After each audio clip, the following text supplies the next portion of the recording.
Encore un énième coup de cœur musical de 2025. Pas forcément une sorte de sujet qui va... Je sais que ce sujet-là va pas forcément faire des vues de ouf ou des trucs, mais c'est des sujets qui me tiennent à cœur. Notamment quand je vois un artiste que je suis comme ça depuis des années qui s'appelle Oscar Jérôme. Oscar Jérôme, ça va faire... dire...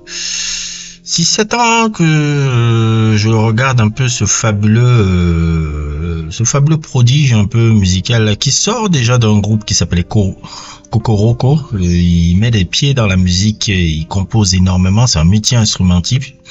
Il a quelque chose qui est vraiment incroyable et c'est quelqu'un qui a un peu...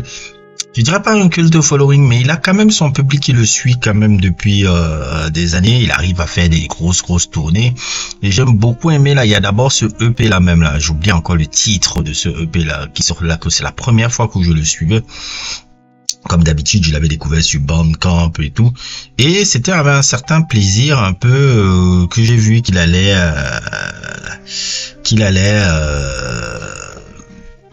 sortir encore un nouvel album solo et tout.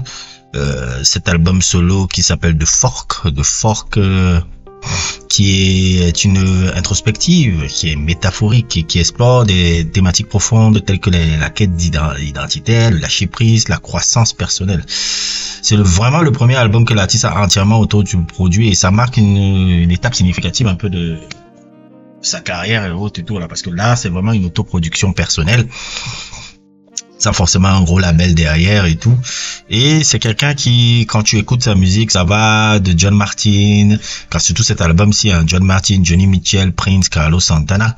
Surtout quand tu écoutes aussi les deux morceaux, la Desert Belly et Limit, surtout Limit, qui est un de mes sons préférés de l'album, qui illustre cette fusion mêlant des éléments électroniques, des percussions riches, des guitares mélodiques, les collaborations avec des artistes encore comme Mayo, Ike Baker et Anaïs ajoutent une dimension supplémentaire à l'album, abordant des thèmes tels que l'intimité, la société et l'empathie. The Fork est vraiment un fabuleux album, hein. Déjà à l'époque, quand il faisait partie de ce groupe là, Kokoroko, que je vous conseille aussi, hein, je pense qu'ils ont que eu, je me souviens bien, ils n'avaient eu qu'un album un peu, je pense, ça s'appelait Kouloui Bimo, cette belle brochette un peu de musiciens, c'était 8 musiciens un peu. Si je me trompe pas, il y avait Sheila Maurice Gray, il y avait Onon Edgeworth, il y avait Nushinangi, il y avait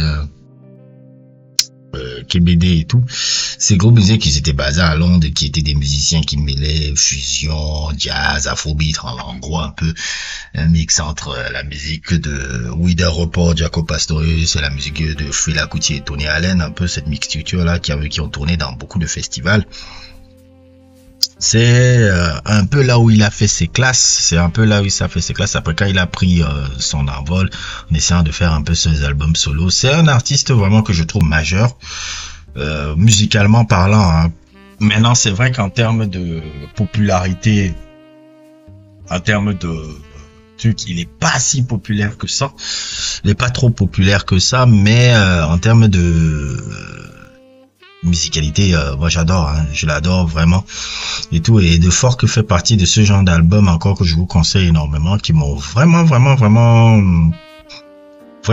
marqué, vraiment à plaisir. Il y a ce son que j'écoute tout le temps aussi, le son éponyme de Fork déjà, j'écoute tous les jours un peu et qui me parle énormément. C'est un album que je vous conseille d'écouter, c'est une de mes belles, je dirais pas surprise, mais belle confirmation de 2025, comme pour dire que Oscar Jérôme continue toujours une avancée avec une belle discographie déjà. Il a une très belle discographie, je trouve. C'est un peu ce genre de musicien qu'on doit mettre en avant. C'est un peu les genres de musiciens que j'aime parler. Et je ne peux que vous conseiller de l'écouter, ce fabuleux album de Fork ça fait déjà 2-3 mois qu'il est sorti. Et voilà. N'hésitez pas à liker, n'hésitez pas à vous abonner. Et à plus pour d'autres aventures.